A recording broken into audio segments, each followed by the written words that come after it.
Whenever war happens, hundreds of innocent people lose their lives. The two recent world wars had millions of casualties, and many people still remember sacrifices made to end those bloody battles. However, the Korean War, which lasted from 1950 to 53 and claimed the lives of 5 million people, is referred to as the Forgotten War, simply because it didn't receive as much attention as it should have. Since the start of the 20th century, the Korean Peninsula had become annexed to Japan. After the end of the Second World War in 1945, the Japanese Empire tumbled, and Korea became an independent country. However, there was no local government and the country was in chaos.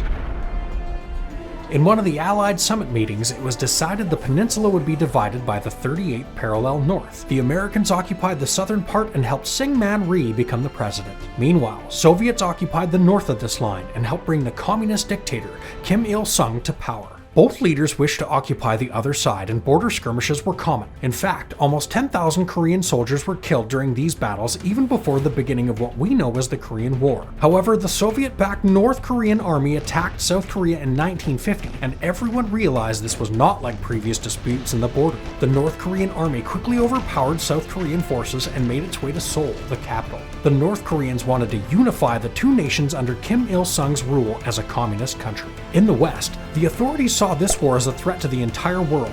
To them, the war was a symbolic fight between good and evil, between communism and capitalism.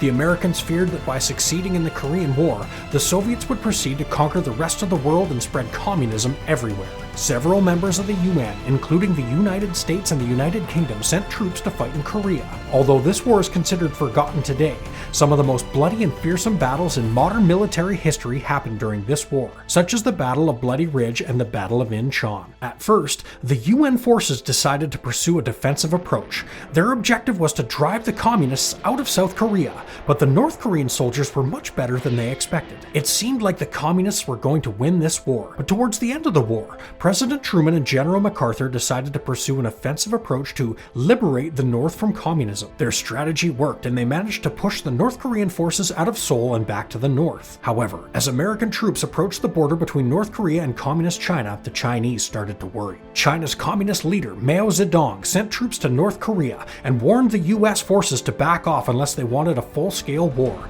something similar to previous world wars. While President Truman tried to prevent war with China, General MacArthur tried to do the opposite. Finally, Truman decided to dismiss General MacArthur, and peace talks began at Panmunjom, and the two sides reached an agreement in 1953. A new border was drawn between the two countries, giving South Korea extra territory, and a 2-mile-wide demilitarized zone was created that still exists today. In the end, although an agreement was reached, the war never really ended.